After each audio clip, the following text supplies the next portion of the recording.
suara hati manusia itu tidak dapat dibohongi. Ketajaman suara hati itu diuji ketika dihadapkan kepada sebuah pilihan, dan orang harus mengambil keputusan yang pasti mempertaruhkan sekian banyak hal dalam hidupnya.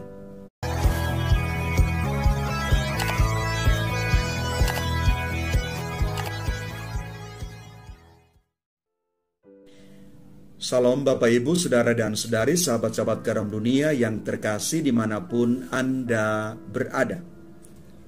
Di dalam kitab Imamat bab 25 ayat 1 dilanjutkan dengan ayat 8 sampai dengan 17. Tuhan bersabda kepada Musa di Gunung Sinai bahwa Tuhan sendiri telah menetapkan 7 tahun Sabat, yakni 7 kali 7 tahun, membunyikan sangkakala pada tanggal 10 dalam bulan ke-7 sebagai hari raya pendamaian, menetapkan tahun ke-50 itu sebagai tahun Yobel. Inilah aturan ritual yang dipercayakan Tuhan kepada bangsa Israel, dan dinyatakan itu kepada Musa untuk dilakukan, karena di sanalah mereka akan memperoleh keselamatan dari Tuhan sendiri. Selanjutnya di dalam Injil Matius bab 14 ayat 1 sampai dengan 12, kita membaca bagaimana Herodes sungguh bingung mendengar berita hadirnya Tuhan Yesus. Dia mengira Yesus itu adalah Yohanes Pembaptis yang telah dia bunuh dan bangkit lagi. Hati nurani dari Herodes betul-betul tidak bisa menipu dirinya sendiri. Ketika dia melihat Yesus, dia mengingat kembali dosanya di masa lalu, ketika dengan tangannya sendiri,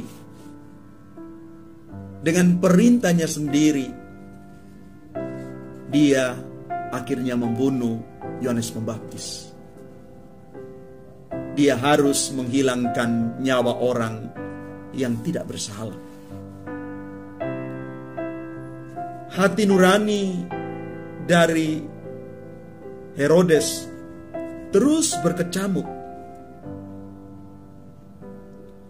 Bapak, Ibu, Saudara dan Saudari yang terkasih, suara hati manusia itu tidak dapat dibohongi. Di hati yang paling dalam, manusia itu tahu mana yang benar dan salah, baik atau buruk.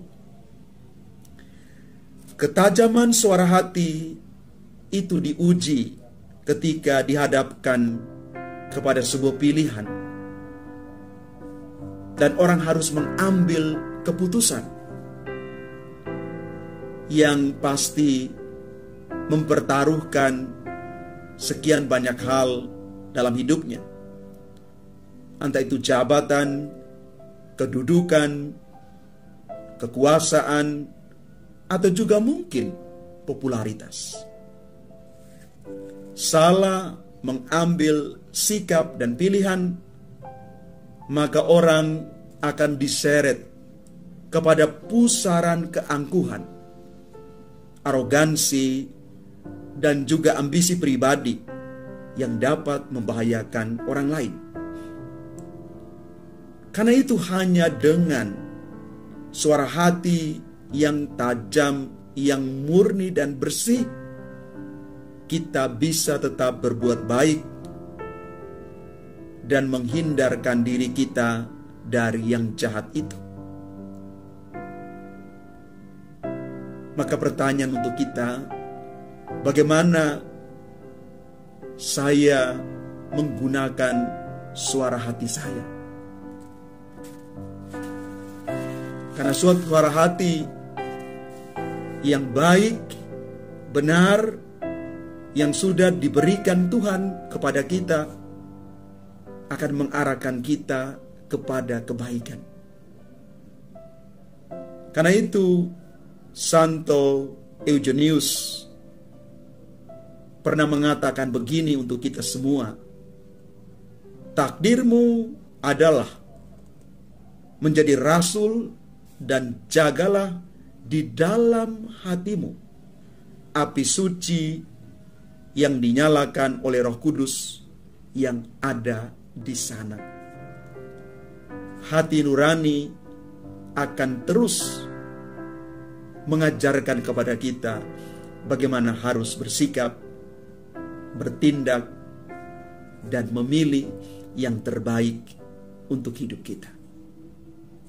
Dengarkan suara hati, karena itu adalah suara Tuhan. Tuhan memberkati kita sekalian.